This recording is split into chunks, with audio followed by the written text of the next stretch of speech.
Hello friend, स्वागत है आप सभी का अपने चैनल आस्क बोर्ड में। तो बाबू हम लाइव आ चुके हैं। तो सभी बच्चे बता दीजिए आवाज़ की क्वालिटी, वीडियो की क्वालिटी सही है कि नहीं है। तो चलिए यहाँ पे देख लीजिए आज हम लोग क्या पढ़ने वाले हैं। थंबनेल देख के आपको पता लग गया होगा कि आज हम लोग पढ़ने वाले हैं मॉडल पेपर। लेकिन यहाँ पे तो ये आपको नहीं दिख रहा होगा, मॉडल पेपर तो लाल होता है इंटरनेट वाला। लेकिन बाबू क्या किए हैं, इस मॉडल पेपर को हम टाइप कर दिए हैं और इंग्लिश में भी कन्वर्ट कर दिए हैं।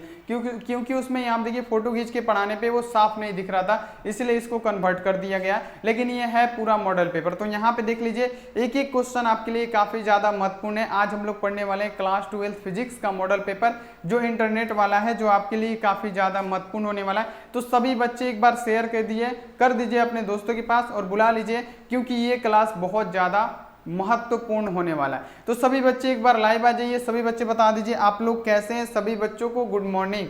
तो बाबू यहाँ पे देखिए ये क्लास हम शुरू करते हैं बिना किसी देरी के। तो यहाँ पे देख लीजिए सबसे पहले आपको क्या करना है, अगर आप लोग चैनल पे पहली बार आए हैं तो चैनल को आप लोग सब्सक्राइब कर दीजिएगा। सभी बच्चे सब्सक्राइब कर दीजिएगा, क्योंकि मॉडल पेपर हो रहा है आपका। यहाँ पे देखिए सब्सक्राइब करके जो बेल आइकन होता है उसको दबा के आप लोग ऑल पे कर लीजिएगा, ताकि जब भी लाइव क्लास हो नोटिफिकेशन आपके पास पहुंचता रहे। अब देखिए यहाँ पे वीडियो को लाइक नहीं किए हैं, आपको लाइक भी करना पड़ेगा। अब देखिए अगर आप लोग व्हाट्सएप ग्रुप में नहीं जुड़े हैं, व्हाट्सएप ग्रुप हमारा है, यहाँ आप देखिए नंबर दे देते हैं 91 35 74 20 24। आप इस पे मैसेज करके बोलिए सर हमको ग्रुप में जोड़ दीजिए, हम आपको क्या करेंगे ग्रुप में जोड़ देंगे। तो सभी बच्चे रेडी हो जाइए, फटाफट यहाँ पे इस मॉडल पेपर को हम लोग खत्म करते हैं। मॉडल पेपर पढ़ने से आपको ये फायदा होता है कि किस प्रकार का क्वेश्चन आपके एग्जाम में आता है सब आपको कंफर्म हो जाता है। तो बाबू शुरू करें, एक बार बता दीजिए, सभी बच्चे बता दीजिए एक बार शुरू करें।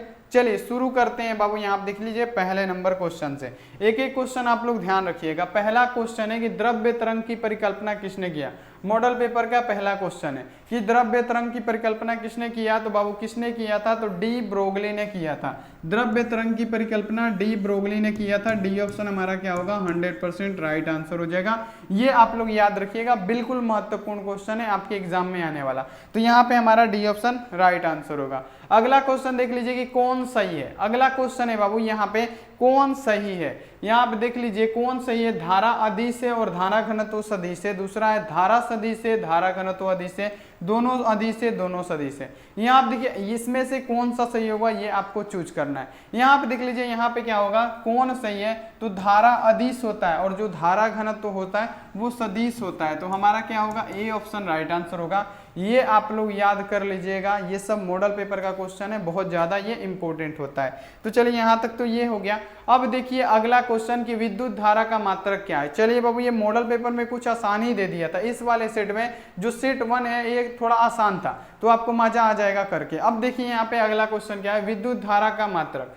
विद्युत धारा का मात्रक होता है बाबू क्या, सबको पता है क्या होता है, एम्पियर होता है। यहाँ पे क्या होगा, ए ऑप्शन हमारा राइट आंसर हो जाएगा। ये आप लोग याद कर लीजिएगा, बहुत ज्यादा महत्वपूर्ण है। अगला क्वेश्चन देख लीजिए बाबू। यहाँ पे अगला क्वेश्चन है कि किसी चालक की विद्युत धारिता का व्यंजक क्या होता है। ये क्वेश्चन इंपॉर्टेंट है, देखिए मॉडल पेपर में भी दिया है और ये क्वेश्चन हम आपको कराए भी हैं। तो यहाँ पे बताइए कि किसी चालक की विद्युत धारिता का व्यंजक क्या होता है। किसी चालक का विद्युत धारिता का व्यंजक क्या होता है, C = Q/V होता है। यानी क्या होता है, C = Q/V क्या होता है, तो किसी चालक की विद्युत धारिता का ये व्यंजक होता है। ढूंढिए कौन से है, C = Q/V। यहाँ देखिए पहले ही वाला ऑप्शन में दिख रहा है C = Q/V। हमारा क्या हो जाएगा, हमारा ए ऑप्शन राइट आंसर हो जाएगा। समझ में आ रहा है, सभी बच्चे फटाफट जवाब देते चलिए, एक बार शेयर भी कर दीजिए। अगला क्वेश्चन देख लीजिए कि N, यहाँ देखिए 4N भरे स्त्रोत के निम्न ऊर्जा पट्टी को कहते हैं। क्या बाबू, 4N भरे अस्त्रों को। यहाँ देखिए 4N भरे अस्त्रों के निम्न ऊर्जा पट्टी को क्या बोलते हैं, हम बोलते हैं बाबू क्या, याद रखिएगा, संयोजन पट्टी। क्या, भरे अस्त्रों को संयोजन पट्टी, खाली अस्त्रों को चालन पट्टी। 4N भरे अस्त्रों को संयोजन पट्टी, खाली अस्त्रों को चालन पट्टी कहते हैं। ये आपको याद रखना है, जल्दी जल्दी करते चलिए। अगला क्वेश्चन देख लीजिए कि सूर्य के प्रकाश का स्पेक्ट्रम होता है। बाबू इस मॉडल सेट में ना ये बहुत आसान मॉडल सेट दे दिया है, कोई कोई बहुत ज्यादा भारी मॉडल सेट है, कोई कोई बाबू यहाँ पे बहुत ज्यादा आसान मॉडल सेट है। यही यहाँ पे देखिए डिफरेंट है, अगला जब मॉडल सेट कराएंगे तो उसमें थोड़ा सा डिफरेंट है। अब बताइए यहाँ पे कि सूर्य के प्रकाश का स्पेक्ट्रम क्या होता है, तो बाबू होता है क्या, संतत। सूर्य के प्रकाश का स्पेक्ट्रम होता है संतत। ए ऑप्शन हमारा राइट आंसर हो जाएगा। ये आपको याद रखना है। चलिए अगला क्वेश्चन देख लीजिए बाबू। यहाँ पे अगला क्वेश्चन है कि पी टाइप का जर्मेनियम प्राप्त करने के लिए कितना टाइप का, तो पी टाइप का जर्मेनियम प्राप्त करने के लिए जर्मेनियम में मिलाया गया अपद्रव्य होना चाहिए। यानी हमको पी टाइप का जर्मेनियम प्राप्त करना है। देखिए मॉडल पेपर में भी दिया है और हम आपको कई बार पढ़ा भी चुके हैं, पढ़ाए हैं ना। तो बाबू यहाँ देखिए पी टाइप में यहाँ पे देख लीजिए जर्मेनियम में प्राप्त करने के लिए यहाँ पे देखिए जर्मेनियम में मिलाया गया अपद्रव्य यानी अशुद्धि कितना प्रकार का, तो पी टाइप में हम लोग क्या त्रिसंयोजी अशुद्धि को मिलाते हैं। तो यहाँ पे क्या हो जाएगा त्रिसंयोजी अशुद्धि, यानी हमारा क्या होगा ए ऑप्शन राइट आंसर होगा। ये आप लोग याद रखिएगा। चलिए अगला क्वेश्चन देखिए कि जीवाश्म की आयु का पता लगाया जाता है। देखिए ये मॉडल सेट बहुत आसान था और उसको क्या किए हैं हम क्या कर दिए हैं, इसको टाइप कर दिए हैं ताकि आप देखिए उसमें बहुत ज्यादा यहाँ पे साफ नहीं आता है, बच्चे को दिखता नहीं है, इसीलिए इसको टाइप कर दिए कि जीवाश्म की आयु का पता लगाया जाता है किसके द्वारा, कार्बन डेटिंग से लगाया जाता है। किसके द्वारा, कार्बन डेटिंग से। जीवाश्मों के आयु का पता किसके द्वारा, तो कार्बन डेटिंग से लगाया जाता है बाबू, यहाँ पे आपको याद रखना है। चलिए अगला क्वेश्चन देख लीजिए।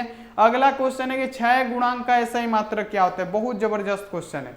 क्षय गुणांक का मात्रक बताइए सभी बच्चे आंसर। क्षय गुणांक का मात्रक। बाबू इस प्रकार का क्वेश्चन अगर आ जाए एग्जाम में तब तो बाबू खैर नहीं है क्वेश्चन का, आप लोग पूरा उड़ा दीजिएगा इसको। यहाँ पे देखिए क्वेश्चन है कि क्षय गुणांक का मात्रक क्या होता है। क्षय गुणांक का मात्रक होता है बाबू हर्ट्ज, ये आपको याद रखना है। क्षय गुणांक का मात्रक हर्ट्ज होता है, ये आपको याद रखना है। बिल्कुल यहाँ पे इसको 100% याद कर लेना है। अगला क्वेश्चन देख लीजिए बाबू यहाँ पे कि दो उत्तल लेंस एक दूसरे के संपर्क में है। कौन, तो बाबू दो उत्तल लेंस एक दूसरे के संपर्क में है तो उसका समतुल्य लेंस क्या होगा। जब दो उत्तल लेंस एक दूसरे के संपर्क में आएंगे, जो समतुल्य लेंस हमारा बन के तैयार होगा वो कौन सा होगा, तो वो भी उत्तल लेंस ही बनेगा। जब दो उत्तल लेंस आपस में संपर्क करेंगे तब यहाँ आप देखिए जो समतुल्य मिला कि जो समतुल्य लेंस बनेगा वो क्या बनेगा, तो हमारा उत्तल ही बनेगा।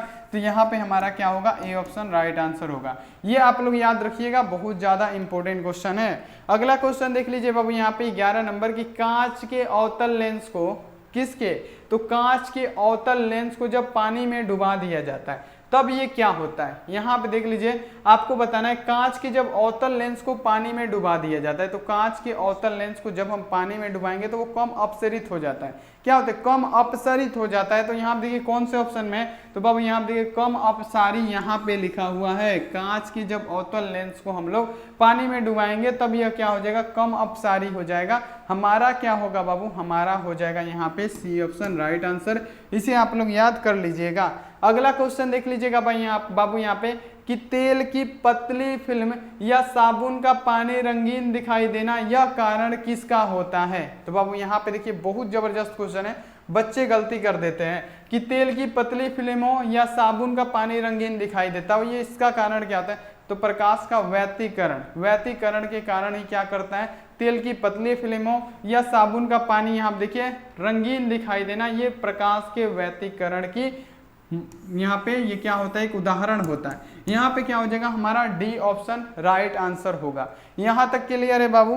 चलिए अगला क्वेश्चन देख लेते हैं। अगला क्वेश्चन है कि किसी अवरोधक की कोर से प्रकाश का मुड़ना क्या कहलाता है। किसी अवरोधक के कोर से प्रकाश का मुड़ना, तो किसी अवरोधक के कोर से मुड़ रहा है ना बाबू, कोर से मुड़ना प्रकाश का मतलब किसी अवरोधक के कोर को, यहाँ पे जो प्रकाश है किसी अवरोधक के कोर से मुड़ रहा है तो वो क्या कहलाएगा, तो प्रकाश का विवर्तन कहलाता है। कोर से मुड़ना क्या कहलाएगा, प्रकाश का विवर्तन कहलाएगा।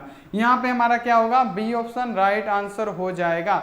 ये आप लोग याद कर लीजिएगा। अगला क्वेश्चन देखिए, तो अगला क्वेश्चन है कि ऊर्जा के एक रूप को दूसरे रूप में परिवर्तित करने की युक्ति क्या कहलाती है। ऊर्जा के एक रूप को हमको दूसरे रूप में परिवर्तित कर देना, यानी एनर्जी को एक रूप से दूसरे रूप में उसको परिवर्तित करना है, तो वो क्या कहलाएगी बाबू, तो याद रखिएगा ट्रांसड्यूसर कहलाता है। क्या, ट्रांसड्यूसर कहलाता है, सी ऑप्शन। ऊर्जा के एक रूप से दूसरे रूप में परिवर्तित करने की विधि को हम लोग क्या कहते हैं, ट्रांसड्यूसर कहते हैं। अगला क्वेश्चन देख लीजिए यहाँ पे कि निम्नलिखित में से किसके लिए संधारित्र अनंत प्रतिरोध की तरह कार्य करता है। अब बता दीजिए यहाँ पे इसका राइट आंसर क्या होगा। बिल्कुल जबरदस्त क्वेश्चन है बाबू आपके लिए, बहुत जबरदस्त क्वेश्चन है। क्वेश्चन यहाँ पे देखिए क्या है, क्वेश्चन है आपके लिए, क्वेश्चन है कि निम्नलिखित में से किसके लिए संधारित्र अनंत प्रतिरोध की तरह कार्य करता है।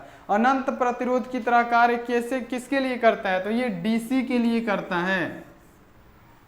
संधारित्र यहाँ पे देख लीजिए डीसी के लिए करता है अनंत प्रतिरोध की तरह कार्य, ये आपको याद रखना है। अगला क्वेश्चन देख लीजिए बाबू यहाँ पे 16 नंबर, अब इसका जवाब दे दीजिए। ये तो क्वेश्चन बाबू ये सब क्या है, मॉडल पेपर है, उसको यहाँ पे क्या किए हैं, उसको टाइप कर दें, यानी सेम टू सेम हम अपने यहाँ पे देखिए यहाँ पे लिख दिए हैं ताकि यहाँ पे आपको साफ साफ दिखेगा। और ये मॉडल पेपर में जो 70 ऑब्जेक्टिव क्वेश्चन है ना, 70 के 70 एकदम हलवा क्वेश्चन है। इसके बाद वाला जो मॉडल सेट 2 है उसमें थोड़ा सा हार्ड क्वेश्चन है। अब यहाँ देखिए एन प्रकार के अर्धचालकों में बहुसंख्यक के मुख्य धारावाहक होते हैं। तो एन प्रकार के अर्धचालकों में बहुसंख्यक वाहक क्या होते हैं, तो वह बहुसंख्यक वाहक होते हैं एन प्रकार में इलेक्ट्रॉन, और पी प्रकार में क्या होता है, पी प्रकार में होते हैं होल्स, लेकिन एन प्रकार में क्या होते हैं, इलेक्ट्रॉन्स होते हैं बहुसंख्यक। ये आपको याद रखना है। चलिए अगला क्वेश्चन देख लीजिएगा कि 1 हेनरी कितने के बराबर होता है। चलिए जल्दी जल्दी जवाब दीजिए। 1 हेनरी कितने के बराबर होता है, तो 10 के पावर 3 mH के बराबर होता है 1 हेनरी। बाबू कितना, 10 के पावर 3 mH के बराबर होता है 1 हेनरी। ये आपको याद कर लेना है। 1 हेनरी कितने के बराबर, तो 10 के पावर 3 mH के बराबर होता है। ये आपको याद रखना है, बिल्कुल महत्वपूर्ण क्वेश्चन है। ये सब क्वेश्चन आपको याद होना चाहिए। अगला यहाँ आप देखिए कि जर्मेनियम क्रिस्टल को एन प्रकार का अर्धचालक बनाने के लिए उसमें मिलाए जाने वाला अपद्रव्य की संख्या यानी संयोजकता कितनी होनी चाहिए। बाबू बहुत जबरदस्त है। एन प्रकार में कितने प्रकार का अशुद्धि को मिलाया जाता है, एन प्रकार का यहाँ पे बनाने के लिए सेमीकंडक्टर हमको कितने प्रकार की अशुद्धि की आवश्यकता होगी, तो एन प्रकार में कितने की होती है बाबू, तो यहाँ पे एन प्रकार में 5 संयोजी अशुद्धि को मिलाया जाता है। हमारा हो जाएगा बी ऑप्शन, बिल्कुल राइट आंसर। आप लोग इसे याद कर लीजिएगा। चलिए अगला क्वेश्चन देखते हैं। अगला जो क्वेश्चन है कि ध्रुव प्रबलता का ऐसे ही मात्रक क्या होता है। पूछा क्या है, ध्रुव प्रबलता। जल्दी से जल्दी ये हम आपको HW दे देते हैं क्योंकि बहुत आसान क्वेश्चन है और सभी बच्चे को इसका आंसर देना है। 100% जितने भी बच्चे क्लास करेंगे ऑफलाइन ऑनलाइन सबको ये जवाब देना है, ध्रुव प्रबलता का मात्रक क्या होता है। बहुत जबरदस्त क्वेश्चन है बाबू, यहाँ आप देख लीजिए बहुत आसान है। इसका जवाब आप लोग HW में जरूर दीजिएगा। अब यहाँ आप देखिए धारा प्रवाह में शामिल इलेक्ट्रॉन पाए जाते हैं। धारा प्रवाह में जो शामिल इलेक्ट्रॉन होते हैं वो किस में पाए जाते हैं, तो धारा प्रवाह में जो शामिल इलेक्ट्रॉन होते हैं ना बाबू किस में पाए जाते हैं, तो कंडक्शन बैंड में पाए जाते हैं। कौन से ऑप्शन में दिख रहा है, कंडक्शन बैंड आपको ए वाला ऑप्शन में दिखेगा। ए ऑप्शन ही हमारा क्या होगा, राइट आंसर हो जाएगा। धारा प्रवाह में जो शामिल इलेक्ट्रॉन होते हैं कंडक्शन बैंड में पाए जाते हैं, हमारा हो जाएगा ए ऑप्शन, बिल्कुल राइट। अगला क्वेश्चन देख लीजिए कि कैथोड किरणों में निहित होती है। अब बताइए कैथोड किरणों में क्या निहित होती है, कैथोड किरणों में क्या निहित होती है। कैथोड किरणों में बाबू याद रखिएगा क्या, तो यहाँ आप देखिए तीव्र इलेक्ट्रॉन की धारा। जो कैथोड किरणें होती है उसमें तीव्र इलेक्ट्रॉन की धारा निहित होती है। हमारा क्या आंसर हो जाएगा, हमारा आंसर हो जाएगा बी ऑप्शन, क्योंकि बी ऑप्शन यहाँ पे क्या होने वाला है, 110% राइट आंसर होने वाला है। अगला क्वेश्चन देख लीजिए बाबू यहाँ पे कि बैंड स्पेक्ट्रम मिलता है किससे। अब देखिए बहुत जबरदस्त क्वेश्चन है। यहाँ आप देख लीजिए बैंड स्पेक्ट्रम मिलता है परमाणुओं से, अणुओं से, ठोस से। बैंड स्पेक्ट्रम बाबू किससे मिलता है, पहले तो जवाब दीजिए। बैंड स्पेक्ट्रम हमको प्राप्त होता है अणुओं से। क्या बाबू, बैंड स्पेक्ट्रम हमको प्राप्त किससे होगा, अणुओं से होता है। यहाँ पे याद रखना है बैंड स्पेक्ट्रम प्राप्त होगा अणु से, ये आपको याद रखना है। बैंड स्पेक्ट्रम अणुओं से प्राप्त होता है, ये आपको याद रखना है। अब देखिए यहाँ पे साइक्लोट्रॉन किस कण को उच्च ऊर्जा तक त्वरित करने के लिए उपयुक्त नहीं है। अब बताइए, बहुत ही जबरदस्त क्वेश्चन है, बहुत ही जबरदस्त क्वेश्चन है बाबू, बहुत। साइक्लोट्रॉन किस कण को उच्च ऊर्जा तक त्वरित करने के लिए क्या है बाबू, उपयुक्त नहीं है। तो बाबू किसको, तो बाबू यहाँ पे रख दीजिएगा अल्फा कण को। यहाँ आप देखिए क्या हो जाएगा, अल्फा कण हो जाएगा। यहाँ आप देख लीजिए क्या, साइक्लोट्रॉन इलेक्ट्रॉन को उच्च ऊर्जा तक त्वरित यहाँ पे कर सकता है, प्रोटॉन को भी यहाँ देखिए न्यूट्रॉन होगा, यहाँ पे क्या होगा, न्यूट्रॉन भी होगा इनको, लेकिन अल्फा कण को नहीं करेगा।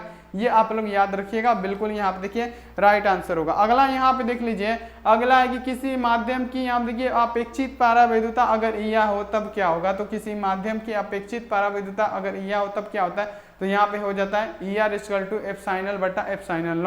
कौन से ऑप्शन में है, तो ER= क्या हो जाएगा, ε/ε0 हो जाएगा। ए ऑप्शन हमारा 100% राइट आंसर होगा। ये आप लोग याद रखिएगा, बहुत ज़्यादा इंपॉर्टेंट क्वेश्चन है, ये सब एग्जाम में आता है। चलिए अगला क्वेश्चन देख लेते हैं। अगला क्वेश्चन है 25 नंबर की, किसी प्रतिवर्ती धारा परिपथ में यदि धारा विभवांतर के बीच का कलांतर थीटा हो तब शक्ति गुणांक क्या होगा। बाबू शक्ति गुणांक पूछा है, वाटहीन घटक नहीं पूछा है, ये आपको ध्यान रखना है। तो देखिए किसी प्रतिवर्ती धारा परिपथ में धारा एवं विभवांतर के बीच का कलांतर थीटा हो तब पूछा गया है, तब शक्ति गुणांक क्या होगा, तब शक्ति गुणांक हो जाएगा बाबू कोस थीटा। यहाँ पे क्या होगा, ए ऑप्शन हमारा राइट आंसर होगा। ये आप लोग याद रखिएगा, बिल्कुल एग्जाम में आता है। अगला यहाँ आप देख लीजिए कि यदि समरूप विद्युत क्षेत्र एक अक्ष की दिशा में विद्यमान हो तब समविभवी तल क्या होगा। इस मॉडल सेट में बहुत आसान क्वेश्चन है लेकिन बहुत इंपॉर्टेंट भी है बाबू, ये आप लोग ध्यान रखिएगा। ये सभी क्वेश्चनों को आप लोग याद कर ही लीजिएगा। यहाँ पे देखिए पूछा गया है आपसे कि यदि समरूप विद्युत क्षेत्र एक अक्ष की दिशा में विद्यमान हो तो समविभवी तल क्या होगा, वाई जेड की तल की दिशा में होगा, वाई जेड की तल की दिशा में होगा। सी ऑप्शन हमारा राइट आंसर हो जाएगा, बिल्कुल बढ़िया। चलिए अगला क्वेश्चन देखिए, तो अगला क्वेश्चन यहाँ देखिए छूट गया है। यहाँ देखिए 28 नंबर क्वेश्चन है। 28 नंबर क्वेश्चन का जवाब दीजिए कि दिए गए परिपथ में यहाँ देखिए ए और बी के बीच की यहाँ देखिए समतुल्य प्रतिरोध होगा। बाबू समतुल्य प्रतिरोध के लिए फॉर्मूला हम क्या बतलाएं, तो बाबू यहाँ देखिए इसको C1 मान लीजिएगा, इसको यहाँ पे C2 मान लीजिएगा, इसको C1 मान लीजिएगा, इसको C2 मान लीजिएगा। यहाँ देखिए क्या होता है C1 प्लस C2 बटा क्या होता है C1 इंटू C2। अब यहाँ आप देख लीजिए C1 यहाँ पे क्या है 2 है तो 2 प्लस 2, फिर यहाँ पे क्या हो जाएगा बटा 2 गुणे 2 यानी 4 बटा 4 यानी क्या हो जाएगा 1 हो जाएगा, और इसका भी इतना निकलेगा 1, दोनों के जोड़ दीजिएगा कितना हो जाएगा 2 हो जाएगा। तो 2 क्या हो जाएगा, ये ट्रिक के हिसाब से अगर आप लोग इसको श्रेणी क्रम और समानांतर क्रम में इसको निकालेंगे तब भी निकल जाएगा, इसको सीधा कर दीजिएगा दोनों को तब भी निकल जाएगा, ये ट्रिक के माध्यम से। तो ऐसे निकाल सकते हैं, हमारा क्या होगा बी, यहाँ पे ए ऑप्शन राइट आंसर हो जाएगा। चलिए अगला क्वेश्चन देखिए कि निम्न में से किसकी विमाएं प्लांक स्थिरांक के समान होती है। अब देखिए इसमें टिक लगा हुआ है तो गलती नहीं करना है क्योंकि ये सब हमारा ट्रिक होता है। अब बताइए यहाँ पे इसमें से कौन सा ऑप्शन सही होगा कि निम्नलिखित में से किसकी विमाएं प्लांक नियतांक के समान होती है। प्लांक नियतांक के समान कौन होती है, तो बाबू समय गुणे बल गुणे क्या होता है दूरी।